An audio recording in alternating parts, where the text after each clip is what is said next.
Hey guys, Noob's Journey here. Thought I'd sort of throw up a little update on what I'm working on. Don't let the beastmen distract you. So this is one of my first figures.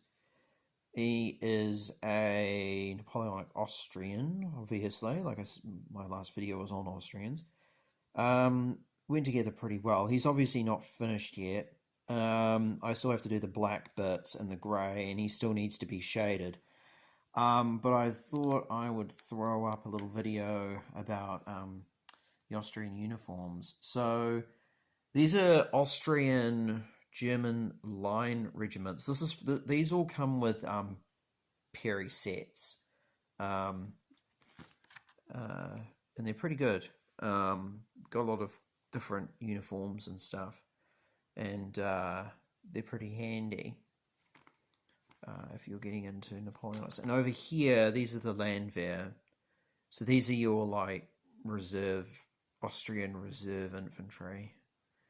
So these are the guys of 1809 and these are the guys of 1813. So obviously these guys are newer, these guys are older, and these guys are the newer guys.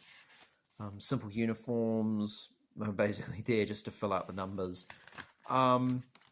If I was to offer any advice in terms of painting one of these uniforms, if you wanted to hammer out these figures, I would suggest you can focus on the ones like particularly Zach Bohemian or something like that, or Herzog Karl Lower Austrian, or Kaiser Franz Moravian, or something like that. The reason why I would say start on one of these, and say maybe avoid your Herzog Rudolf Styrian, or one of those, is essentially, or definitely, the Colorat Bohemian, Ferdinand von Württemberg, Walloon.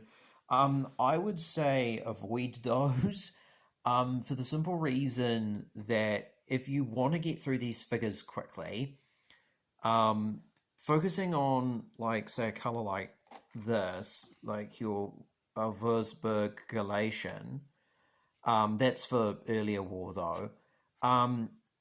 Focusing on them, I reckon, might be a good idea. Sorry, the rugby's on in the background.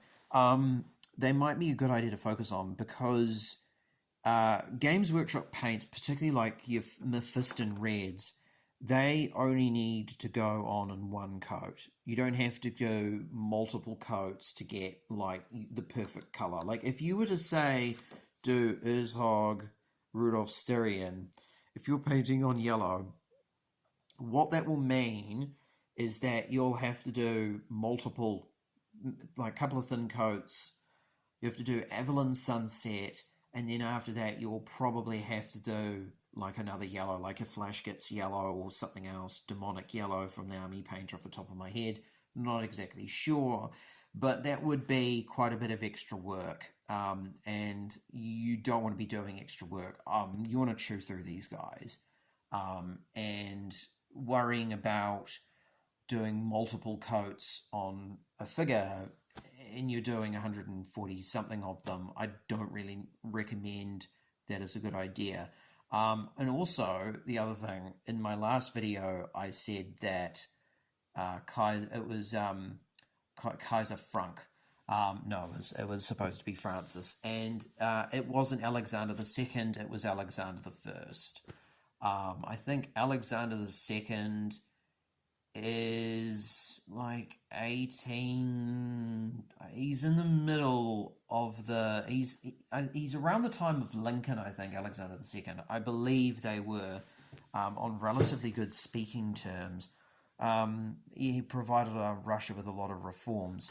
But yeah, no, these are the Austrians. These are the flags. You're supposed to cut these off when you put them on. And one of the things that I've also learned from the community, which is always real handy, and they always give really good advice, is see, when you cut these out, what you'll find, and you use PVA to glue them. Water a little bit of PVA glue down. Don't use a new brush. Use an old crap brush that you've got lying around. It doesn't have to be perfect. Use that and mix in a bit of PVA, thin it down, and yeah, paint it on the inside of it, and then get your flag bearer figure and glue it on. Obviously, right near the top, not right down the bottom. Line it up, of course. But when you're finished with it, use a yellow to cover over the white bits. I would suggest a like Avalon Sunset if you're doing the whoops. If you're say doing the Austrian infantry, or yeah, using that flag. I'm unfortunately not sure what this flag is for. Someone out there in the ether will probably know. Unfortunately, I don't. But yeah, no, it's going pretty well so far, I have to say. I've sprayed my hussars and I've done my cuirassiers as well, and they went together pretty easily. They're really nice figures. So if I can, I'm going to chuck down some like one of my next moves in terms of painting. I got some of this the other day. Leon T6266, I think it is. I'm sorry, Leon. I love your work, but I unfortunately can't remember if it's a 2 or a T. I'm really sorry. This is Yellow Ochre, and he recommended it in one of his videos, so I'm going to give that a try.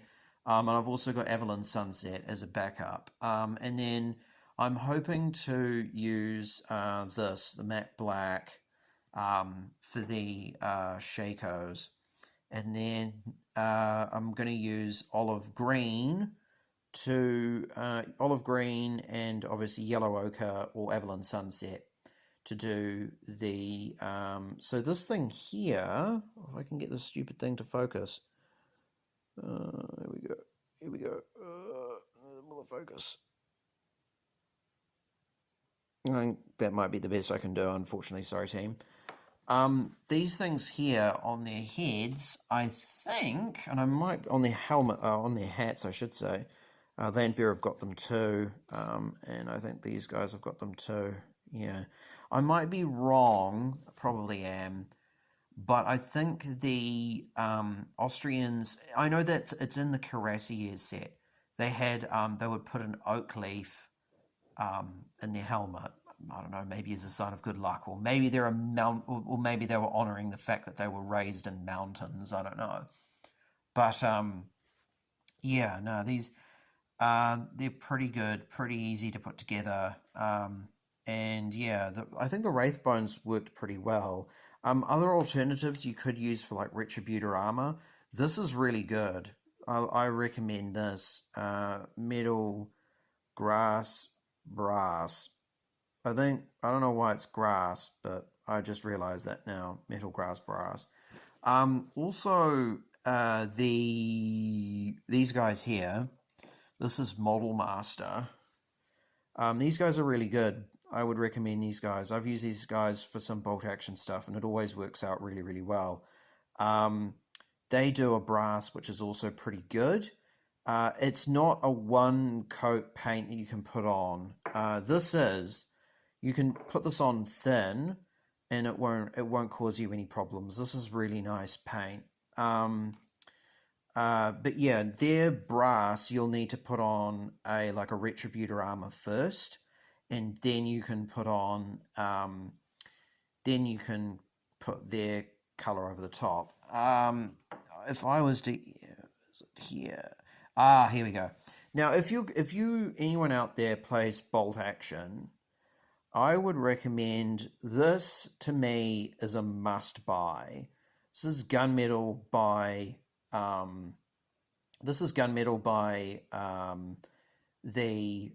by Model Master, and boy howdy, this stuff rocks. This stuff is awesome. If you're painting World War II figures, if you well not World War II figures, sorry, my finger got in the way. Itchy eye. When you're doing World War II figures or World War One figures or whatever, if you actually look at guns from like from at museums and stuff, they're not necessarily. Yeah, I know this is ironic. The guy lecturing you about why you should do that when the guns are done with like a gunmetal with lead belcher. If you look at firearms in World War Two or even World War One, and you'll notice they're not very. They're very dull. They're a very kind of oily, dark grey color, and that's what this is. This is why this is perfect for that. It's this really nice, looks like oiled metal. It looks so good. It looks amazing. And if you're doing lots and lots of Japanese or Germans or British, and you've got use a bit of that over, say, a Sturmgewehr 44, I think it is, or like if you've got an Arasaka, and you do like a really nice beige brown, and then you put that over the top, it will look magical. Yeah, it looks so good. So the other thing I forgot to mention before in my other video is once these guys are done, I'm not too far away. I'm almost in the process of putting these guys. Doing. I've got to do the black bits, the leather parts. I think it is leather. I think that's leather too. Boots, etc. Do all that, and then after that, I should be ready to quick shade, and then I can glue them onto bases. The bases that I'm using are 45s from Renedra, I think they are. And after that, then I'll be using this stuff. I think it's called spackle in the States or something else. I have no idea. It goes by many names. And you can buy it in tubs, and plasterers use it to fill in holes. What you can do is you can fill up like a little one of these things, and or a little plastic receptacle. Doesn't have to be a good one. And use a Games Workshop spreading tool. You can use sculpting tools as well, but try and get the smaller ones. Don't go for the bigger ones. There's not a lot of space on the 45s when you put the figures down and spread them out in ETC. So try and avoid getting the plaster stuff on the figures. But anyway, so wet it a little bit and then put it down. I think one of the things you can also do with adhesion is if you have a Renedra base, what you can do is get a hobby knife, and if you're young enough, like don't parental supervision if you're really young, but use a hobby knife and do some diagonal crosses on it, light scratches, and that will help the stuff adhere to the glue to the base.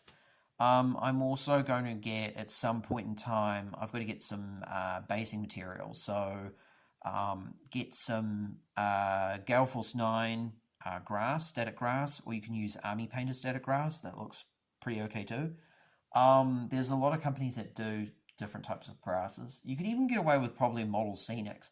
Like Model Scenics, I think you can get like a giant thing of static grass for like $30, and that will be like all the static grass you need for ages. It will last you forever.